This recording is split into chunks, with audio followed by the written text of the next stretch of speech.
process is, and basically serve their missions better, which I got to tell you is really great. And I'm hoping to continue that work, that service to the community as the new state senator, the first state senator for the new 46th district. Sounds like a really amazing challenge. Almost like a brand new city. A little bit. Yes, well, tell us why. Go ahead. No, I was just agreeing with you. Oh, okay. Why is cannabis an important issue to you?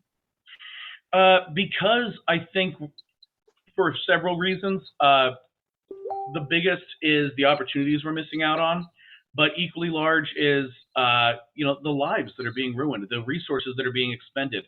There is so much cost in so many ways to the fight against pot, and I don't think the cause justifies it. Again, I'm a private sector guy. I'm a business school guy. I go to what is it? My first question in any policy is, what is it we're trying to do? What is it we're trying to accomplish? And then what is it going to cost us to accomplish that? And then how are we going to get there? And the cost versus the benefit of the war against pot is way out of whack for me. I just don't see that this makes sense. And like I say, we've got people in prison. We've got lives being ruined. We're spending millions of tax dollars, billions of tax dollars, really, that could be spent on better things, housing, other drug interdiction, roads. God knows everybody in Indianapolis would like more money spent on roads. The reasons just don't end. Why we should finally call this and say, no, this isn't working. It wasn't worth the expense in the first place. It's time to end the prohibition. All very pragmatic reasons. Yes, I'm a pragmatic guy. There are the things I'm passionate about, but honestly, at the end of the day, I'm a pragmatic guy. I'm about what is it we're trying to do? How much is it going to cost to do it? And what's the easiest way to do it? It'd be great if more public servants took that attitude. I agree.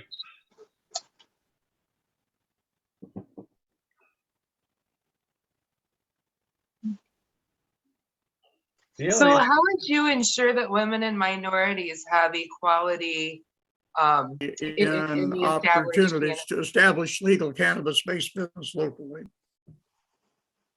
I'm sorry, Neil. I think you froze on us there for a second. Oh, no. Okay, am I all right now? Yeah. You're all right now. Yes, sir. Okay. How will you ensure that women and minorities have equality in the opportunities to establish legal cannabis-based businesses? Oh, I'm feeling a bit of deja vu there. By not prosecuting them, not preventing them from doing it. I am at heart a capitalist, and capitalism says everyone has the same opportunity. Everyone will knock down barriers. What are the barriers right now to anyone in Indiana, any Hoosier starting a business, cannabis or otherwise? I think we should make it as easy as possible for people to start businesses. And once cannabis is legalized, cannabis businesses are just like all the others. Very true. Shelley? Yeah. So one of the things that I live in Michigan at the moment, and corporate cannabis has really taken over the market. So how would you ensure that corporations and guys with deep pockets from California, Colorado, Illinois, how do we ensure that they don't take over the market when legalized in Indiana? Yeah, and that's a great question because, we all love the idea of the cottage industry, the guy next door, those small businesses. We all want to support small businesses, but of course, it's very much a David and Goliath story, and David and Goliath stories usually don't end the way the David and Goliath story did. I would love to give a leg up to Hoosier farmers.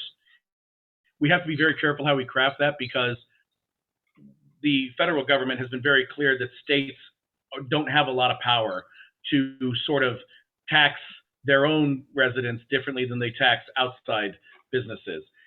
But I think there are ways we can provide, property tax incentives, other tax incentives to ensure that Hoosier farmers, Hoosier cannabis farmers and producers have that leg up. Or at least at the beginning, because we're trying to catch up now with Illinois and Colorado and California and Michigan. So there is a problem, and it's something we talk about in business school, and you see all the time in the real world, where a new industry opens up and companies get started and they get entrenched and they make a lot of money, and then they go out of their way to pull the ladder up behind them so that small businesses and new challengers can't enter the marketplace, to make it more expensive and prohibitively expensive even for new entrants to get into the market. And I'm never a big fan of that. I am a capitalist. I like the idea that new people can come into the market when they want to. And I especially resent it when when these big interests start lobbying for regulations and start leveraging government to sort of be that bouncer for them on whatever industry they're in. That is something I would be very conscious of with cannabis businesses in the Hoosier State in Indiana, because the last thing I want to see is we legalize it and then it's just all, we get shut out. Our own farmers, our own people get shut out. Right. Good answer. Neil? I'm going to read a question here from one of our viewers last March. I want to know about the protections for employees from being denied workman's comp claims and losing their jobs from positive THC drug screens. We should be talking about protections for people as well. How do you feel about that? Yeah, definitely. I don't think workers' comp, the thing is, and we talked briefly before we started, I compare marijuana very much to alcohol. I'm in favor of it being legal, but there is a responsible way to use it. We don't want people driving drunk. I don't want people driving high either. So in employment situations, I don't want people, you probably shouldn't show up to work high, even if it is legal, just like you shouldn't show up to work drunk. In workers' comp situations, workers' compensation is a very important piece of insurance to help workers who are injured on the job. People shouldn't have to worry about losing their job. This isn't the Depression anymore. People shouldn't have to worry about losing their job because they were injured in the course of their job. However, there is an aspect of responsibility there. And people, if somebody is injured on the job because they were on a substance, whether it is a legal substance or an illegal substance, then I feel like the burden of responsibility shifts to them to make sure that they are acting responsibly and fulfilling their job duties appropriately. As for terminating people for drug tests, I'm not a fan of companies drug testing employees. I think it's a bad idea because you wind up, I don't think it's a way of determining who's going to be a good employee or not. A lot of companies do that for insurance reasons, and that's certainly concerning. That's something we need to look into. What can we do to ensure that your insurance, we don't drug test, so our insurance rates go up, and that becomes prohibitively expensive for companies to not drug test. At the same time, companies do have a lot of leeway in what restrictions they put on their employees. I don't think I strongly believe companies should not be regulating their employees' behavior outside of work.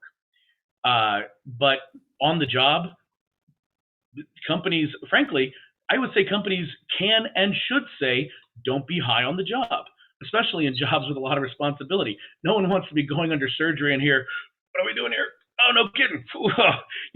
There are jobs where you need to have a clear head. I would say most jobs in the world. And so protecting workers' compensation, that's absolutely important. Protecting employees from their companies controlling their outside of business activities, I'm absolutely in favor for. But at the end of the day, on the job, companies get to dictate a lot of what their employees do.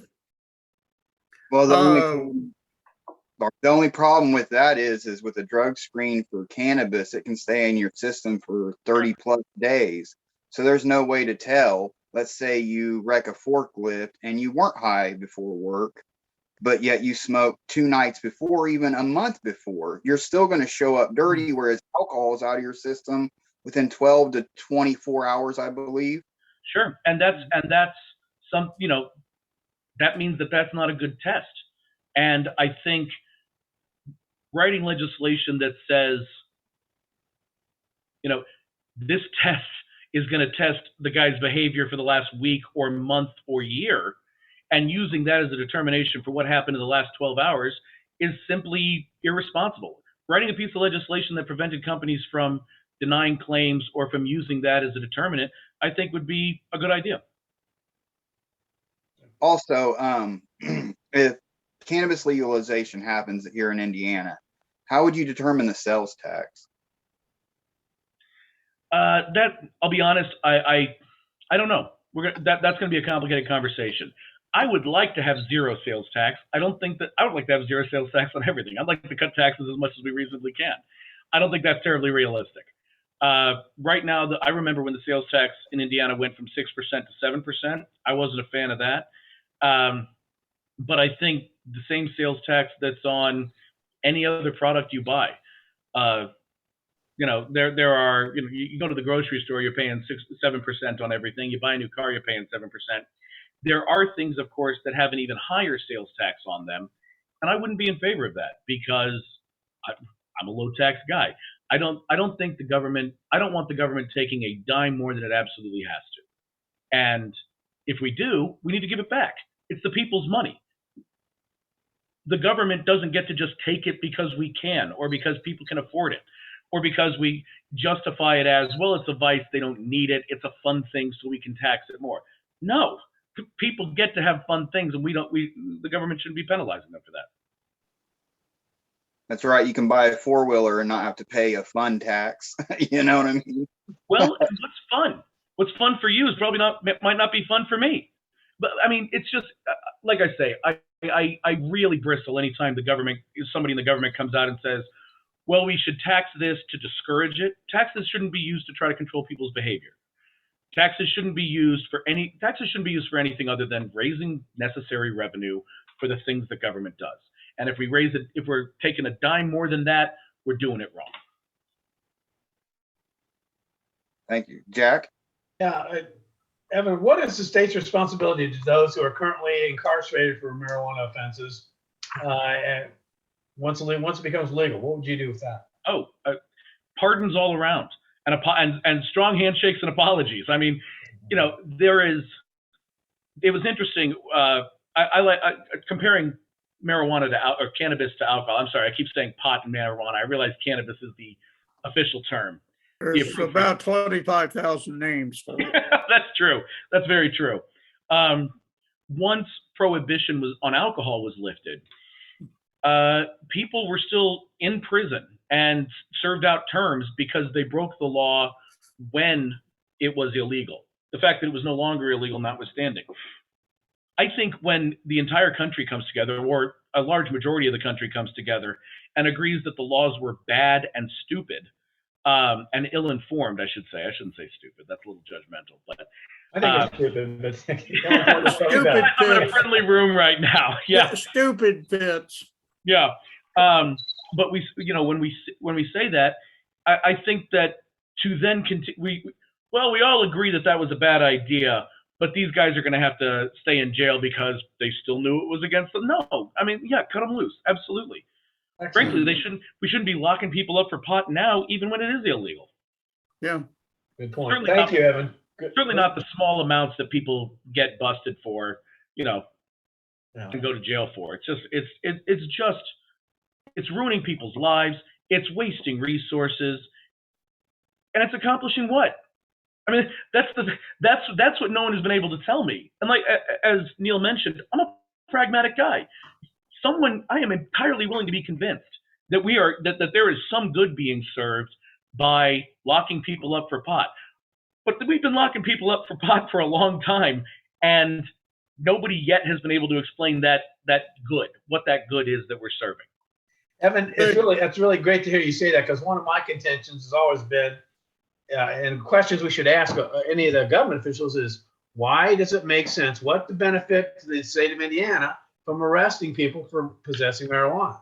There were 18,000 people arrested for possession alone in 2018.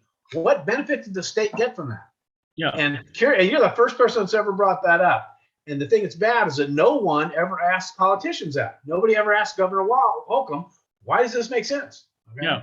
So that's great thinking on your part. Appreciate your I hate to keep going. Thank you. I hate to keep going back to this well, but I'm a business school guy.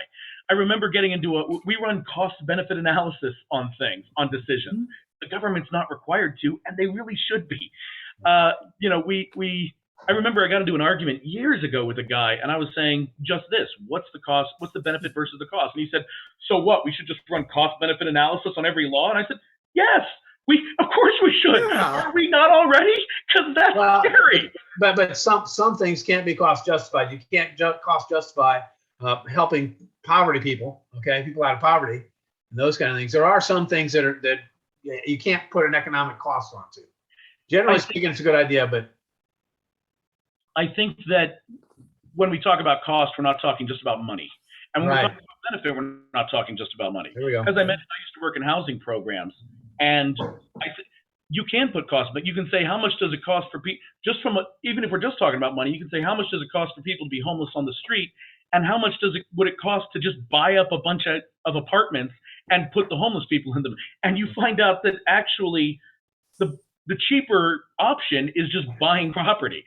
But obviously, intangible costs. You do make a good point that not all those costs and not all those benefits can be expressed in a dollar sign. Right. I've concentrated in finance. I like to think I can express most things in a dollar sign because that's putting numbers on things people understand.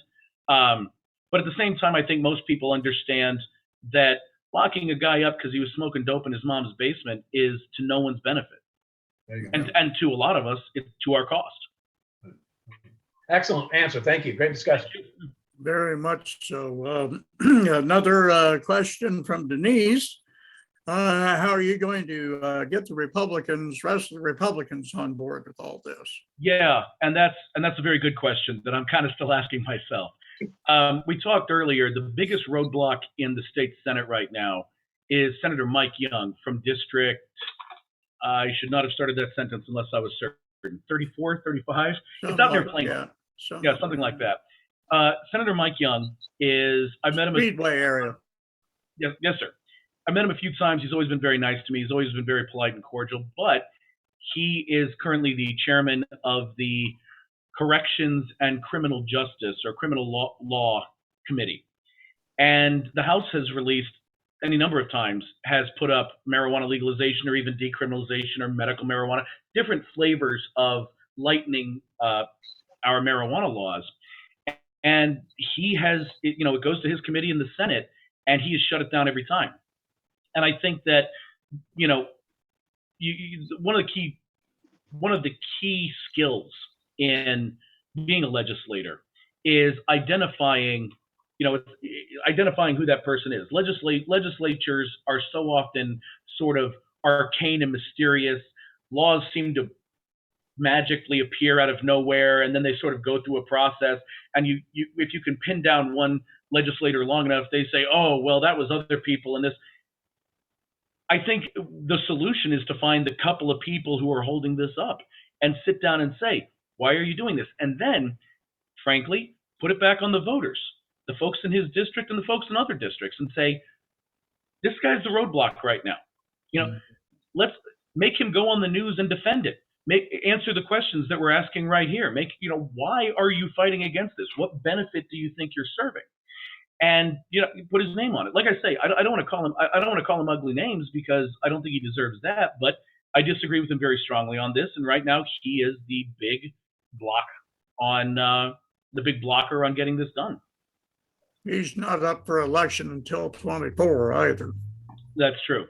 That's so true. It's yeah. I'm not gonna like that. I got 2 years to bug him, to chase him around the state house, bugging him and saying, "Yo, Mike, how about that pot law? Huh? Where we at on that?" Let us know when you do that. We'll have a camera there. Well, and that's one of the things, I bring up in my campaign is right now I'm the only Republican running. So, my primary is going to be real boring. The Democrats have 5 candidates running. And so theirs is very interesting and very heated. But one of the cases as I'm trying to sell myself to the voters, one of the cases I keep making is, not only am I a member of the supermajority, if the Democrat gets elected, they're not going to have a lot of pull to make things happen. I'll have a lot more pull because I'll be a member of that supermajority. But also, I'm the only candidate who's actually worked for the state of Indiana. I've worked in the state government in a number of capacities, and I know how to get things done. And frankly, it's by being persistent. a lot of times. It's by calling the guy you need every day for a week, and when he doesn't answer, when he doesn't call you back, you show up on Monday and he says, "Oh, I'm busy today." You say, "When do you take lunch? I'll buy you a taco." This is gonna happen. And eventually they say, "Well, I've got to have this conversation because I don't have another option, because this guy's not going to let me go." And I'm willing to do that. I've done it before. I'm willing to be the bad guy and the burr under the saddle that makes things happen. And yeah, I think that's what it's going to take. I think you're right. Excellent. I'd like to join you on that one. No, So Yeah, let us know.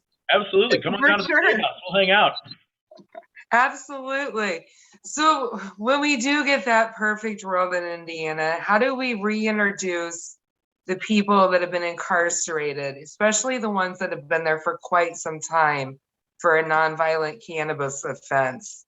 How do we reintroduce them back into society and not be a menace to society at that same time? Sure. I think, first of all, that's a much bigger question than just cannabis. There are a lot, the question of how do we reintroduce people from incarceration into the real world, into, regular life again. And that can be difficult. And it's a complicated issue because not everyone's the same. Not everyone's experience in the prison system is the same. I think the first thing is making sure that they don't have anything on when we release them, we make sure their records are clear, because one of the biggest barriers to formerly incarcerated people to building a life again, we all like to say, well, he served his time, he's back on the streets. Well, then he goes to apply for a job and they say, where you been for, what's this gap on your resume? He says, I was in prison. And they say, bye, yeah, thanks for stopping in. And that's a larger social issue we really need to work on. We really need to help erase that stigma. And I wish look, I'm not going to promise anything I can't deliver. You can't write a law for that. You can't write a law to change people's minds and to erase the stigma. What we're going to need is something more socially driven, something more media driven, where we see people who, and we see it on the internet a lot of times, we hear the stories, but we need to hear more about it. The people who got in trouble, the people who ran afoul of the law, the people who served their time, and then they came out and they got a job and started a family, or they started a small business, or they managed to reintegrate into society in a very healthy way.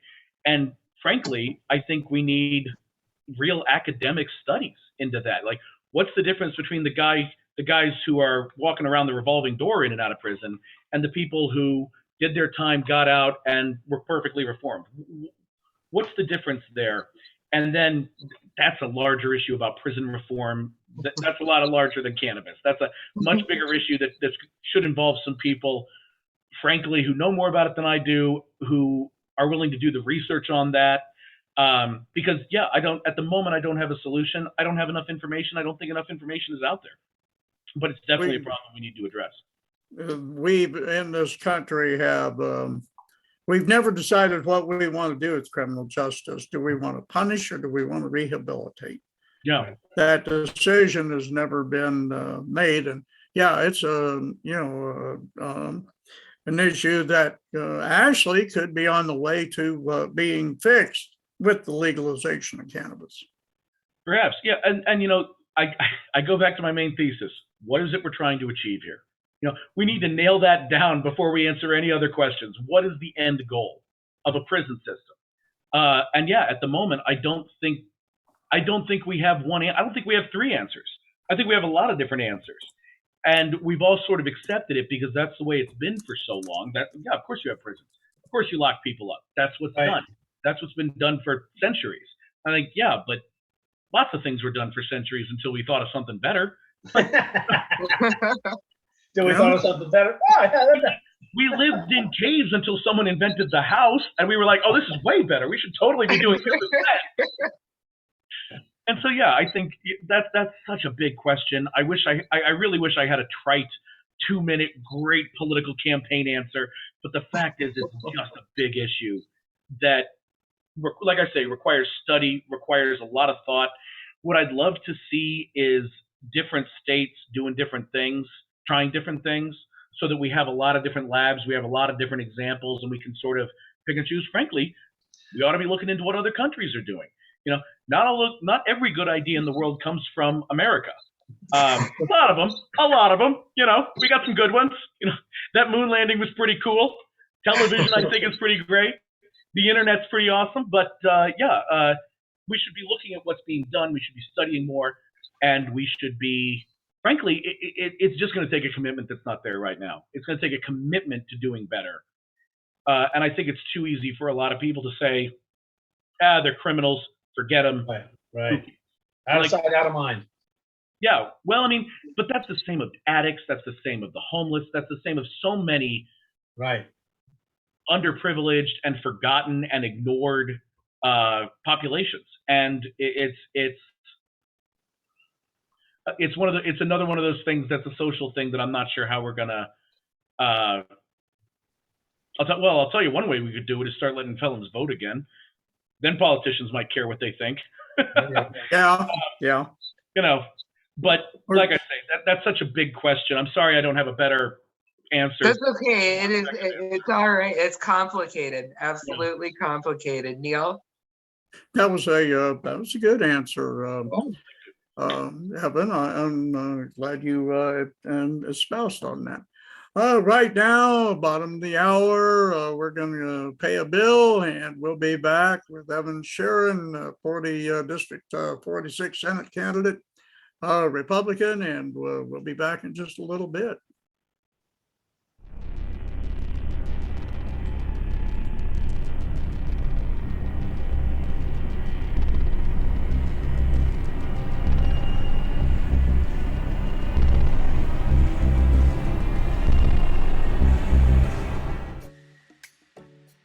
Hometown CBD in Plainfield with a great variety of Delta 8 and CBD edibles, Delta 8 THC cartridges, and CBD oils. Hometown CBD, your source for high-quality CBD products you can trust in the greater Plainfield area.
time until you come up with something better, and it really looks like cannabis is something better.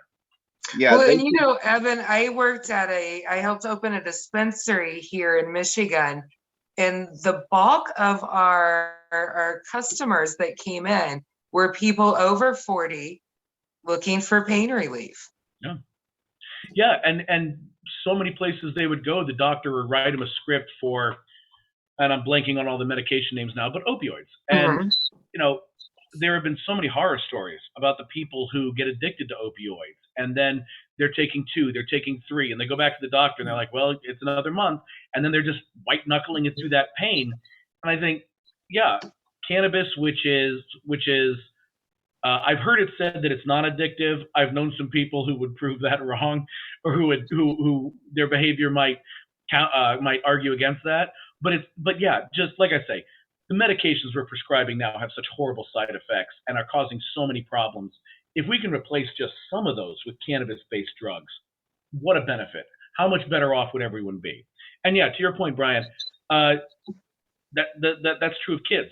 You know, I want to be very clear. There is a strong difference between a recreational substance and a medically prescribed substance under that you are taking under the advice and supervision of a medical professional. And one of those, I am much like I say, kids using recreational marijuana, I'm not a fan of. Kids being prescribed by a doctor cannabis drugs because that's the best drug for their condition, absolutely. yeah, cannabis should be an entrance drug, not a last resort. I mean, I was hooked on opiates and heroin for over half of my life, and I've been sober 7 years now, thanks to cannabis. I'm off of 10 plus medications. I got in a wreck and broke my neck, back, both legs, had a traumatic brain injury, about ripped off my arm, and from the seizures to the depression and the pain, anxiety, I'm off of everything now, don't except for blood pressure meds. Thanks to cannabis. You know, I mean, it saved my life, and it could save hundreds, if not, well, millions of more people, because the opioid epidemic is destroying lives. I'm Yeah. 39, and I was around in high school for the Oxycontin era. Yeah. You know, and I've buried so many close people to me, and am still seeing people that I knew back in high school dying from opioids. And well, they cracked down on opioids and all the pill mills and heroin blood. And then carfentanil came in, mixed in with all this stuff. And it's just, I'm sorry, Brian. Are you implying that people, once something is banned, they'll try to find it illegally? I don't know. Surely not. Surely not. And you talk about your car accident. Having been in the service, I know all sorts of fellow veterans with service-related conditions. Some worse than others. But you know, people who got mortared, people who got hit by IEDs in Iraq and Afghanistan. You know, people who have suffered traumatic brain injury, mostly from IEDs. I got a wonky leg because I once lost my because I'm clumsy, and I took a header off a 16-foot deck onto a lower deck in the middle of the Pacific one time. Yeah, and I landed awkwardly, and it's okay, but the older I get and the fatter I get, the more I start to notice that it's not quite as good. But yeah, many of them, and I'm not going to call anyone out by name because some of them live in states where it might be frowned upon. But many of them are using cannabis to treat their pain and their other conditions. And yeah, absolutely, it's so much better than an opioid. well, yeah, you use cannabis for the side effects, whereas you get a pain pill or whatever that has 40 side effects. One may be death. And then they're like, oh, we'll take a pill for depression. Well, one of the side effects is may cause suicidal thoughts. Like, well, what the hell am I taking it for? Yeah. Well, you know, and where is it written that we cannot enjoy our medicine? Yeah. You know, they want to list being high as a negative side effect. I think it's a positive side effect. Well, I mean, they flavor children's vitamins. I mean, so that they're more fun to take. Yeah, I did not realize that. I have not heard that before. But yeah, if someone said, well, the downside of giving people cannabis drugs for their pain is they'll be high, and I think They'll be happy. Oh my God. the downside, you know, some of these guys, yeah, are really depressed. They deserve to be happy once in a while. I don't have the, oh, as I mentioned before, I like scotch. I like bourbon. A couple of nights a week, I go out and have fun by drinking, Yeah. and I do it responsibly. If I have more than a couple drinks, I Uber home and get my car the next day. And yeah, like I say, comparing marijuana to alcohol, one of those we all agree was ridiculous to prohibit, and the other one apparently we're still clinging to. Something that I've wondered too is, they point to operating motor vehicle while high. There's how many new people do they think, does anybody in government who's taking the anti-driving thing, how many more people do they think are going to be smoking cannabis and driving than there are now? It's been illegal for 50 years and a lot of people, and hey, me too. I've driven stoned for 50 years and I haven't had a chargeable wreck at all in my career. Why do they think it's a problem? It is, I think that it is because a lot of people do not understand there is a difference between an alcohol high and a cannabis high. Cannabis high is nowhere near like an alcohol high. You do not lose control over your motor functions. You do not have depth of vision problems from cannabis. You might be a little relaxed. The worst case scenario, you might be a little bit slow on reaction, but probably not enough to matter. And I think I got to disagree with you on that one, Neil. I don't want people driving high. Now, I will say this again. I'd like to see a lot more research. I'd like to see a lot, if the Mythbusters were still doing their show, they could smoke a couple of joints and then try to drive around the track and see how they do compared to the control. But I am, reaction time, awareness. I know that when I have used marijuana well in the past, like I say, mostly in high school and college, I was in no condition to drive, but I can't speak for everyone. And like I say, I can't write a law based on I had this experience, and so I'm going to tell everyone else what to do. I want to see more research because, yeah, that is one of the areas I'm going to disagree with you. I don't want people driving high. I think that's a real safety concern. But I mean, it's not an argument to keep pot illegal. Again, we've legalized alcohol, and it's also a really dangerous thing to drive while drinking or after drinking. So, it's entirely controllable and entirely reasonable. And while I don't want people doing it, we can write laws that say don't operate your car while you're under the influence of a substance. Any of it. Well, in pharmaceuticals, it's the same. It'll say don't operate while on or operate heavy machinery while on these, and how many people are doing that. I love that when it says heavy machinery, because I know they mean my car. I know they mean my little 4-cylinder Chevy Cruze, but I always think, like, are people getting in backhoes? That's right. Hydraulic presses and stuff. But the thing that's interesting, Evan, is one of the issues that comes up all the time, you hear people talk about relentlessly, the prohibitionists is, we have to develop a test, a roadside test for impairment, how much THC is in their system. And it's going to be, so what are we going to do to prevent people from driving high? Now, what problem it's going to be? The 38 states that have legalized it, okay, when you do the research, the National Traffic Safety Association has done research, and there's no increase in traffic deaths or traffic accidents in those states where it's legal. So what they're doing is that's a shibboleth. That's a myth that there's going to be huge problems with people driving high. Okay, and also you make a good point saying even if there are some people driving high, that doesn't necessarily mean that's a good justification for keeping it illegal. Yeah, and you're right, and that's something that's worth looking at. Is what, and I'll take your word for it. If the based on what you're saying, then yeah, I'm a lot less worried about it than I was when we started this conversation. It's a non-issue. They're throwing it up as one. Oh my God, what's going to happen? The world's going to go to hell. Everybody's going to be driving and having accidents, and it just hasn't. The reality of the situation hasn't occurred that way. And yeah, based on that, then I withdraw my objection. We've seen it happen. We've got research, we've got trials, and you sold me, Jack. All right. Cannabis. I'm a reasonable guy. I'm willing to be convinced. You came at me with a pragmatic argument. We did. I like your bottom line. What are we trying to do here? What's the best way to do it? Yeah. And nobody's answering that question or even bringing up the discussion about this issue. Which is one of the things that's frustrating us. So. Neil, I was supposed to take number 8, but he's looked like he's answered that one. Let me jump to number 9. Okay, sure. Yeah, one of the things that, and we probably talked a little bit about this before, but why don't you expound on this if you could? Exactly what steps did you take when you were elected to help legalization or decriminalization? Yeah, and like you say, we talked about this a little bit before, but the biggest thing I can do is be an advocate. I can be the person on the inside who tells you, here's how we need to go about this. Here, I can write, and that's the thing. Right now, I've got the same power anybody else on the street does. As a senator, I can sit down and write the law that says we're going to decriminalize this. And then I go to the news channels, I go to nice folks like you, and I say, hey, everyone, wherever you live in Indiana, I just introduced this new bill. Tell your state legislators that this is important to you. Tell them that they need to come and support the bill I just wrote. I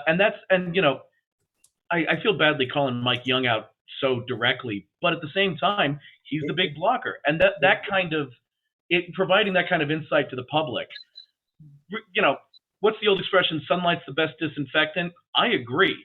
Frankly, they ought to have a camera in every legislative office in America so that we can watch them take the money across the desk. The people should always have access to more information, not less.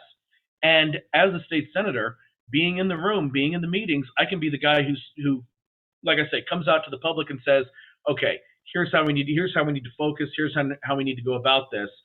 I'll go ahead and write the bill, but you guys got to I can't sell them as well as you can. You're the voters, and less so than I would like, but you still have the power. And, we need to make this, let's make this happen. Right, you're exactly right. I can be your man on the inside, Jack. and honestly, I'm not real crazy about continuing the supermajority here in Indiana at all. Okay, and I think a one-party system is a horrible idea. But your idea of being on the inside and being able to pull Senator Young across, aside and say, "Hey, what's the deal?" and pressure him. That's good. So you've sold me a little bit too. Well, and I'll tell you, I'm not a fan of a one-party system. But does the other party have to be the Democrats? Could the Libertarians not come in? No. Get some people elected? Democrats are going to be much better option. We can have a whole show about that. Yeah, we can do that show later. Yeah. I'm pretty adamant about that. Well, you are aware that the Indiana Democrats just finished an 8-city tour, a cannabis tour throughout Indiana. Yeah, and I think that's a good idea. I'm glad they did. And were I in the Senate right now, I'd walk across the other cloakroom, shake their hands, and say, how are we going to make this happen? Look, I am a Republican, but I'm not married to the Republican Party. I am a Republican because usually the Republican every day caveat. Not all day, every day. But, just a couple of weeks ago, maybe a month or two ago, I'm sorry, between COVID, running a campaign, and other things, time has kind of lost all meaning now. I'm never quite sure how long things have been going on. But I released a press. I sent out a press release, and that included a statement against the transgender athletes bill. I think the Indiana the Republican legislators were wrong on that. Had I been in the Senate already, I would not have voted for that bill, and I would not vote to override the governor's veto. And so, I'm absolutely willing to call out my own party and members of my own party when they're wrong, when they're just wrong, or when they can't justify what they want. As a senator, that means they're going to be coming to me and wanting me to support their stuff too, and I'm going to need them to make that case. I'm going to ask them the same questions I'm asking here. What are we trying to achieve? Why is this the best way to do it? How much is it going to cost? And is that worth it? To your earlier question about what can a senator do, that's what a senator can do. And then I say, you know what? It's a good bill, and I'll support it. Now I need something from you. I mean, that's how it works. That's how. Yeah, absolutely. It sounds cynical and a little bit crass, and it is. I'm not going to pretend that it's not cynical and crass, but it's how negotiations are done. It's how deals get made. Thanks, Evan. You could add to your question too at the end. How could cannabis solve this issue? Yeah, there we go. It's such a broad, solution. In fact, in January, I sat in at the Indiana State House, and the Speaker of the House read off the list of the agenda and all these things, and couldn't help but think cannabis could help that. Cannabis could help that. Cannabis could help that. And well, you see, here we are. Somebody I have a lot of respect for and consider a bit of a mentor. And it's not like we've summered together or anything, but former State Senator Jim Merritt, I'm a tremendous fan of. And I've learned a lot from him in the time that I've followed him. When I worked for the state for doing housing programs, he was a huge advocate for blight elimination across the state. He's worked a lot against the opioid epidemic, helping addicts get off drugs without opioids, or get off opioids if that's what they're addicted to. He's recently started talking a lot about supporting cannabis, and I would agree with him entirely. That, to your point, we have problems that could be solved, or that wouldn't be problems if cannabis were more available and certainly legal. Absolutely. Jim's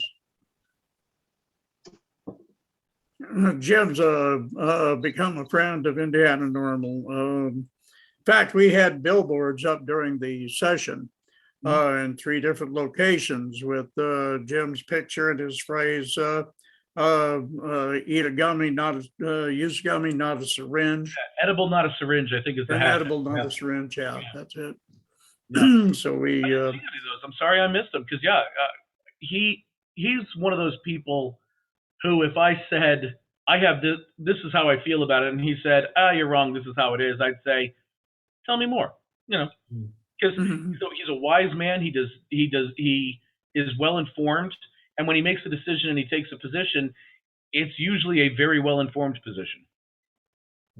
We need to see more. We need to see more Republicans step up for the issue. We are seeing a few more than we did in the past, but if you look at how these votes go, it's all Democrats for, all Republicans against.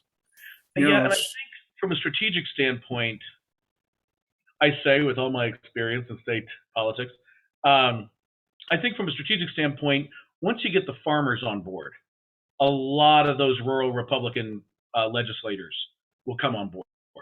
Like I say, you got to go to the voters, and you got to go to the contributors as well. I have heard things about pharmaceutical companies making contributions specifically to support politicians who want to keep cannabis illegal. I haven't seen the data on that, so I'm not making an accusation. I have heard that rumor, and I wouldn't be surprised if it were true. Actually, our biggest opponent is the criminal justice system. I have no doubt of that. But at the end of the day, once you get the farmers on board and you get the contributors on board, you get the people who write political checks, that's really, I think, when you'll see the shift.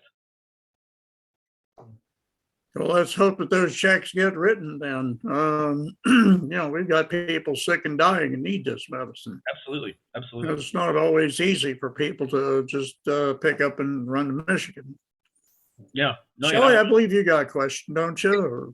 I do actually, and it's one that a lot of people I get asked after these shows. How do you feel about personal cultivation? And should there be a plant count limit for someone that would want to grow their own medicine, for example? Like someone just growing pot in their yard? Mm-hmm. Oh, why the hell would we have a law against that? Do we have a law against this is something that annoys me about politicians and just the political system in general. I don't think there are many politicians that are even capable at times of seeing a situation and thinking, the best thing for me to do here is nothing. This is the law. Like, we say, well, should there be a limit on the number of sunflowers someone should grow in their yard? No, of course not. If pot's legal and it's as legal as any other plant, then why are we going to bring ink and paper and votes and cops into this thing?